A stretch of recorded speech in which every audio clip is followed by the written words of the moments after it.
Most Americans can recall where they were during the September 11th, 2001 terrorist attacks. Some were first responders, whose day began in a fire station, much like this one. How these courageous men and women reacted when confronted with such massive devastation is a testament to human endurance. I recently spoke with one survivor of that day, a retired New York firefighter, who wanted to convey one simple message: never forget. Hey guys, we're secure now. Come on in. Did you find anyone? No bodies. Thomas Bruno doesn't just play a firefighter on television. Get the fast truck in there now! It's a role he has played in the real world as well. When I took the fire department test, I was making $38,000 a year as a marketing representative for a steamship line. And I left that job to become a fireman for, I think it was around close to $19,000. So you're never going to get rich working for the city or working a blue-collar job, but it allowed me time to, to do other type jobs and odd jobs, because you have a lot of time off after doing a 24-hour shift. Action! One of these odd jobs was brought to Thomas's attention by a friend in the film industry. My friend was in the business, and he asked me one day if I'd like, on my days off, to be an extra. Extra work on the series' third watch would eventually lead to more substantial roles in such series as Law & Order and Blue Bloods, as well as various motion pictures. But acting ability wasn't the only thing that Thomas had to offer. He was able to train TV firefighters to act like real-life firefighters.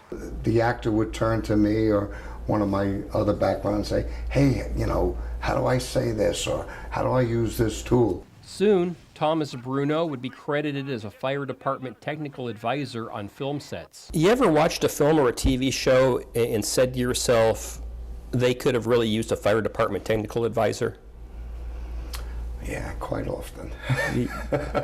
I've had principal firefighters or chiefs, right? They literally have walked over to me with their helmet on backwards, okay, facing the opposite way, or their tank on upside down, But listen, I try to balance it, and I give them a little bit of the Hollywood version and a little bit of the real world, somewhere in between. It's a happy medium. Not only that, he also started a business brokering fire trucks, equipment, and firefighters to the sets of film and television productions.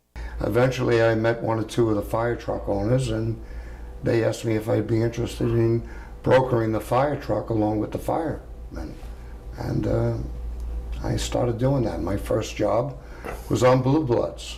I'm most proud to have served and as a tech advisor on the movie Sully with the infamous and one and only Clint Eastwood.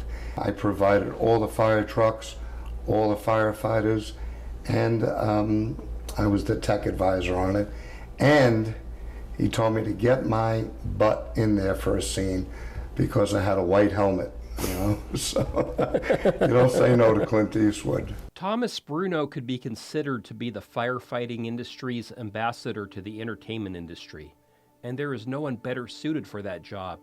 After all, he has seen these men doing their absolute best work under the absolute worst conditions. I just happened to pick up a couple of pieces of the Trade Center, and I keep it on a windowsill or my stove, just as a reminder. When you think you're having a bad day, you just take a look at this, or I turn to my Lord, and it just helps me get through the day. He recalls how he was awakened on that day, September 11th, 2001. I was sleeping, and I sleep with the television on, and I just started hearing this chatter that just wasn't conducive to any of the shows that I would fall asleep to. I jumped out of bed, and I knew right away that it was a terrorist attack. Thomas made 2 stops on his way to work. First to his ex-wife's house. Told my ex-wife to go to school, get my daughter Alexis out, stay home, lock yourself in. Then he checked in on his parents. They were out in the driveway waiting for me. Quick hug and a kiss, and off to the firehouse. New York experienced a total recall of fire personnel, meaning it was the responsibility of each member of the department to report to the nearest firehouse, off-duty, on-duty, or even retired. Thomas Bruno reported to Ladder Company 85 in Staten Island. Staten Island lost more firefighters than any other borough because we were the only borough that was able to get to Manhattan because we had the boats. Thomas vividly recalls the experience of that harrowing journey to Ground Zero. The boat ride, the ride over. There was a couple of hundred people on that ferry. We were grabbing some axes and ropes and whatever we could find, and that day was a beautiful day. The sun was shining, royal blue skies, and there wasn't a sound coming from anybody. And we were all gathered towards the front of the boat, and as we pulled into the slip,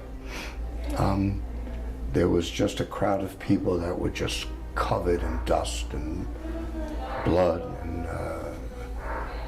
horrified looks on their faces. And it's just seeing those people there. As we pulled in and got closer, the two arms of the walkway came down, and like I said, there was about 500 people on there.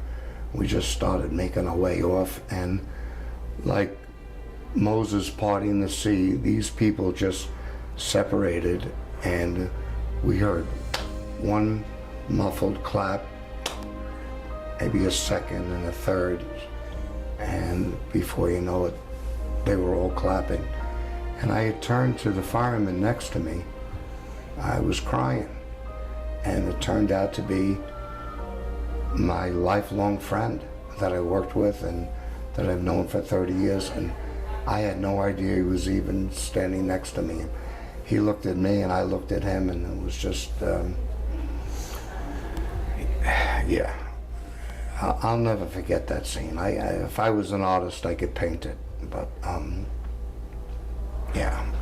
Now, more than 2 decades later, Thomas Bruno acknowledges the valiant efforts of his FDNY brothers, who placed country over their own personal health and safety. We are still the greatest country in the world, the greatest nation in the world. And I just wish we can go back to the patriotism that I witnessed and our fellow firefighters witnessed after 9/11. Steve Sumrall, NBC Palm Springs.